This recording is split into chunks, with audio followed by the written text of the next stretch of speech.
Friends, okay, so this week we are focusing on the experimental form. Okay, so um, we are going to be reading stories that are going to challenge us in a plethora of ways, that are going to challenge certain notions that we have of the short story form.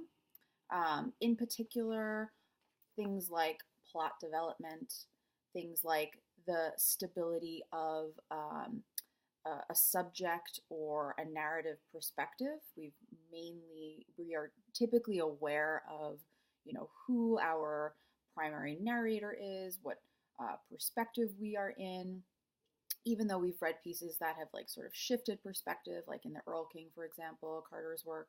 Um, Here in some of these pieces, we won't have that sort of stable grounding force of a stable subject.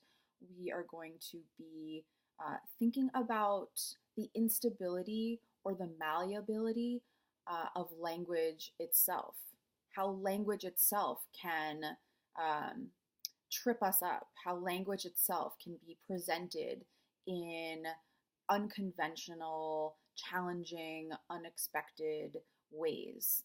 And not just in the words themselves, but in certain strategic tactics such as repetition or a lack of punctuation, for example. Um, and we're going to see all of these things come together in a bunch of the pieces that we're going to read for this week, starting with the Grand Master herself, Gertrude Stein, who is one of the most prominent early 20th century literary figures who really kind of like coined or helped to develop this whole subgenre of the experimental form in short fiction itself. Okay, so let me just say something about Gertrude Stein, okay? Because many of you are going to read Miss Fur and Miss Skeen, and you're going to want to light it on fire, throw it across the room, stomp on it. It is a very, very challenging piece of writing, I admit. I am not trying to torture you, I assure you. The first time that I read Stein was in a graduate seminar class, and I really just remember feeling like I had suddenly entered into like an unexpected wind tunnel, and I just could not, for a while, get my footing in her work. Rhythmically, she was really challenging. Dialectically, she was really challenging. Thematically, she was challenging. And so feeling disoriented is completely normal and totally par for the course. However, I will implore you to not take the easy way out and just be like, this is illegible. I can't read this. I don't know what's going on. I will challenge you to really try to work through this piece in particular, to try to start to reorient yourself to a different presentation of language. Okay? So, really try to work on it. It can be incredibly fulfilling um, once you do. So, let's talk about Stein briefly. From the lecture notes, you know that she was born in 1874 in Pennsylvania. She was quite an educated woman. She graduated from Radcliffe College. She attended for a period of time Johns Hopkins, pursuing her medical degree, which she didn't finish. She then, she spent a lot of time in Europe when she was younger and moved to Paris with her brother Leo, who was very involved at that time in the art community. He was an art collector, and she ended up working with him and collecting some pretty major pieces of art, including pieces by Picasso, Matisse. So she was really inspired by visual art at the time, and she and her brother created this kind of like literary and artistic sort of salon, they used to call them, which is where artists would gather in someone's home and, share work, discuss ideas. It was a very, very like intellectually um, ripe community. And she used to host, some pretty major literary figures like Hemingway, F. Scott Fitzgerald. They were all kind of like, part of this sort of literary artistic scene, if you will, in, the early 20th century, um, early 20th century Paris. So her experience with art and with Cubism in particular, and Cubism is an artistic form that started to develop in the early 20th century. It really moved away from having a single, like a single perspective, and focused instead on sort of deconstructed symbols, shapes. Collage became really kind of popular at this time. So this visual representation of art ended up inspiring Stein to try to repurpose that, or kind of capture the essence of this particular literary form in this particular artistic form in a literary format. And so she tries to break down kind of a linear, sort of logical pattern of plot development, for example. We see that she uses repetition all throughout this piece. The word gay, as I note in my lecture notes, is used over 100 times in this particular story. And the word at that time traditionally was used to mean carefree or pleasant. Around the time when Stein was writing, it was starting to take on the notion, the more contemporary notion that we have of it today, as meaning homosexual. And she's sort of credited as one of the people to really put this term in circulation, starting in the early 20th century. And it started to kind of pick up steam as having this secondary meaning in terms of homosexuality. There is a philosophy to her writing.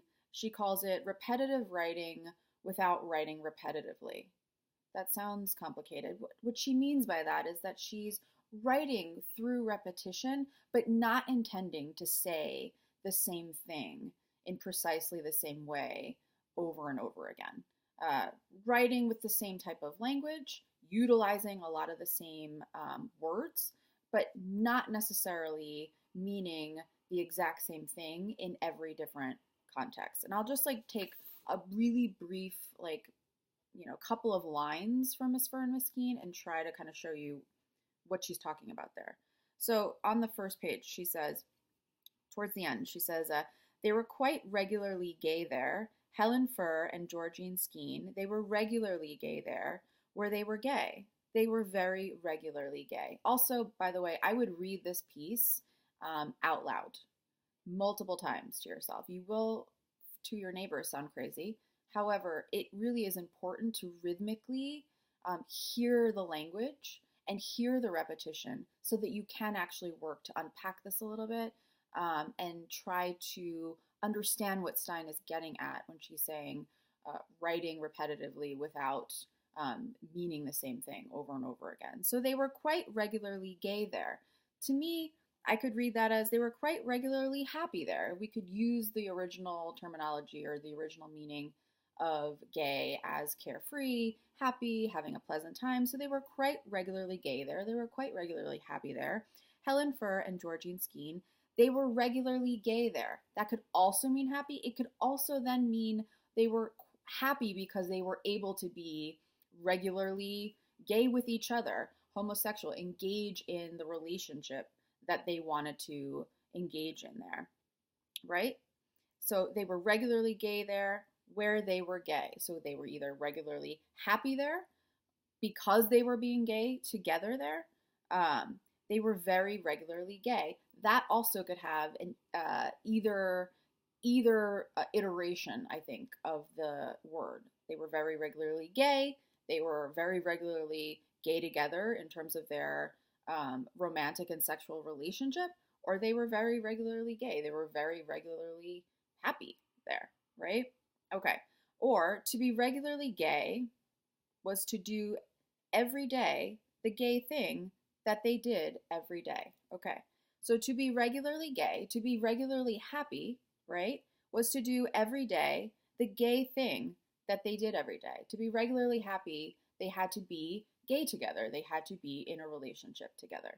Okay, I'm just giving you like a little tidbit of like how I would start to try to process through sort of what she means and what she's sort of getting at and how she's using that term. She's recycling that term.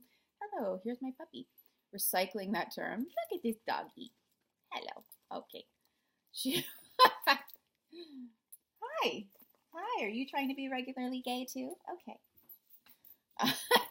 So I'm just trying to show you like a little piece of Stein's writing and talk you through how we can unpack it a little bit to try to understand how she's utilizing that term differently based on the context of her writing. There is a historical or autobiographical background to this particular story.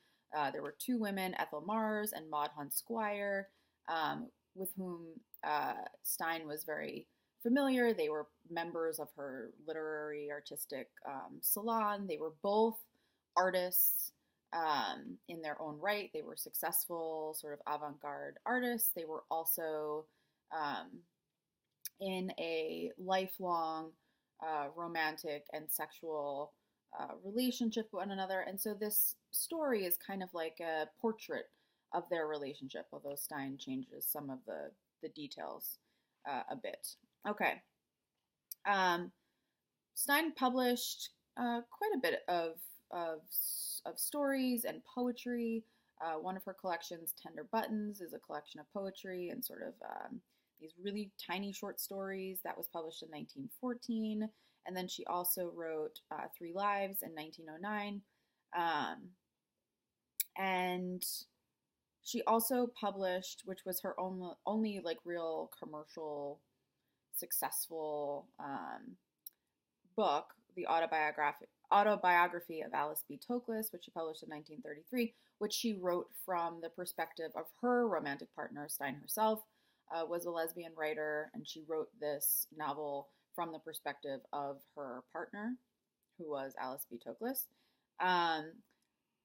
Miss Fern Miskeen was published in 1922 in Vanity Fair, and then it was reprinted the next year. Not to, as you can imagine, great commercial success because it was so new and so challenging. So, she wasn't a writer that,